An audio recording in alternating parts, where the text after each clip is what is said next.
Thanks, Craig, and good morning, Paul. Nate Thompson called pressure a privilege earlier in one of his earlier answers.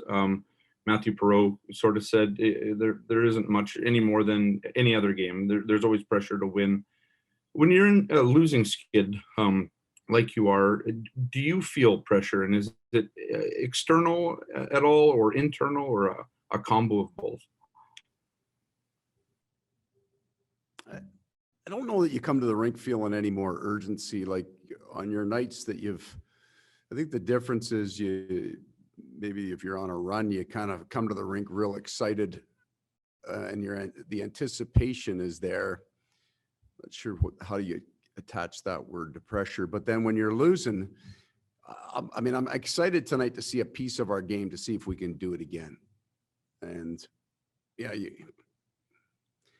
you want to win every night. Like you go through the same set of emotions, but you've won games and you've left the rink grumbly, and lost games and left the rink feeling pretty good about your team and where you're at.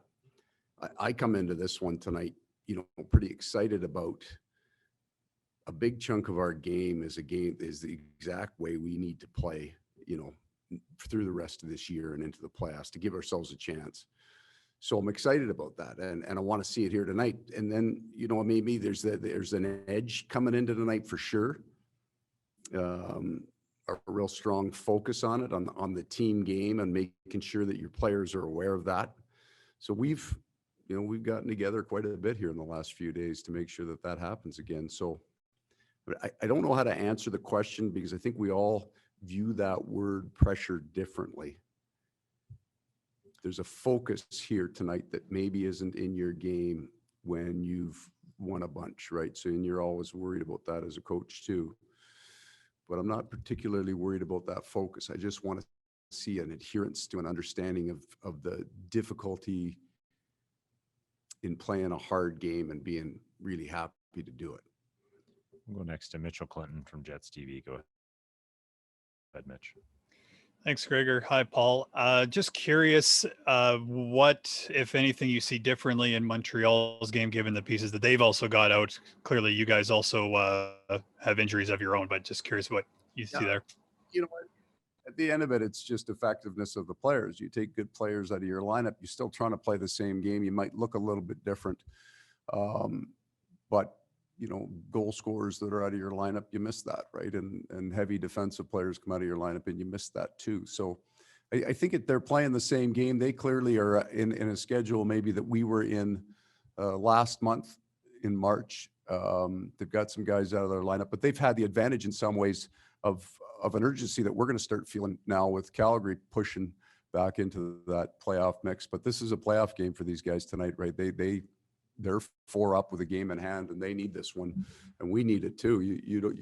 We got to stop the bleeding and get a good feeling in our room. We'll go next to Kelly Moore from CJOB. Go ahead, Kelly. Hey, good morning, Paul. I'm just going to provide some pieces of evidence before I ask this question, just so you know where I'm coming from. The fact that you lost 6 in a row to Edmonton, 4 out of your last 5 to Toronto, and you're on the road. And all 4 of the playoff teams in the North Division have better road records than they do have home.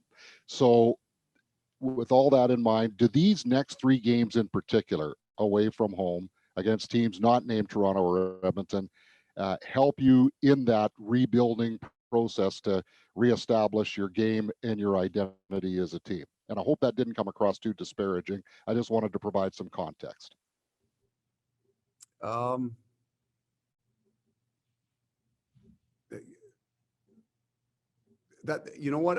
Kelly, I think that's a really good big picture question. But when you lose a bunch of games on the road, your small picture, the opponent doesn't matter who you're playing. It's about getting your game right. And we wouldn't have viewed these teams a whole lot differently over the course of the year.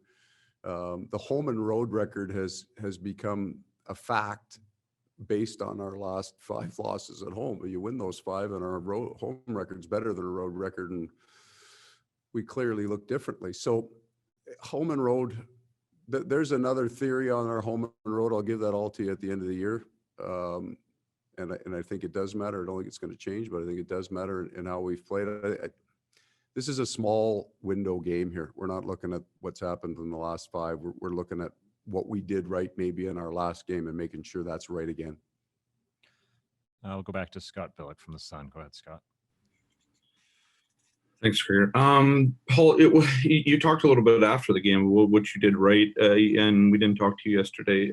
Is there anything that you saw on video that you did more right? I suppose that is terrible English, but is there anything that you found in that video that you want to build on more than you told us after that game? Well, what we thought we saw in the game is exactly what happened, and if you put the 2 games together, we give up 6 even strength goals, and 5 of them are clean off the rush. The 6th, not the 6th goal, but the other goal started in a rush situation for us. Then we made a real poor decision, and it ended up being a defensive zone coverage goal, but directly related to that.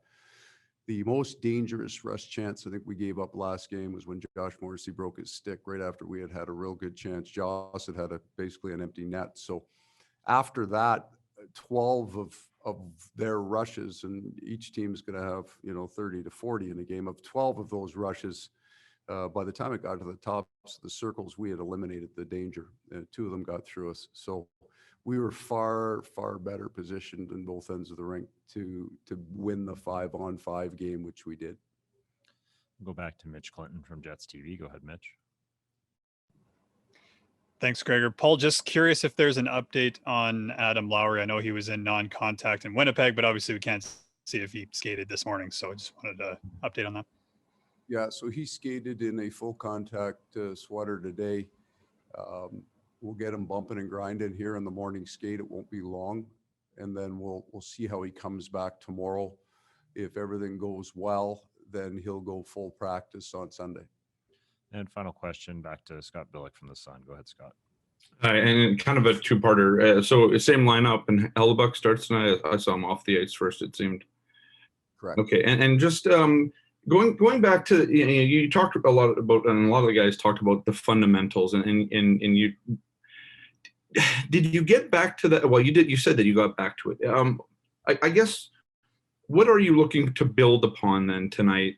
I mean, it's the same stuff, but obviously you would want a more offensive component, I assume, now that you've kind of established that defensive structure that you wanted last game. Is that just what it is tonight? Is it that simple, or is it? Well, the value in our game last game against Edmonton wasn't that we were that all 4 lines ran the exact same game. So when you don't have the puck, you don't run different things with different people on the ice, right? They all have to do the exact same thing when you don't have the puck. And then when you have the puck and there's not a lot of room for creativity, you don't try to manufacture that. Your 4th line never does, right? They're never making that rink-wide pass through 7 guys to try to hit somebody. Your top end guys will at times. And what you want is really smart hockey by your team. So when you don't have the puck, you want to be as hard as you can and as heavy gapped as you can and be real tough to play against them. When you do have the puck, you want to play as smart a game as you can. And what we were good at in our last game is all 4 lines that adhered to the same standard.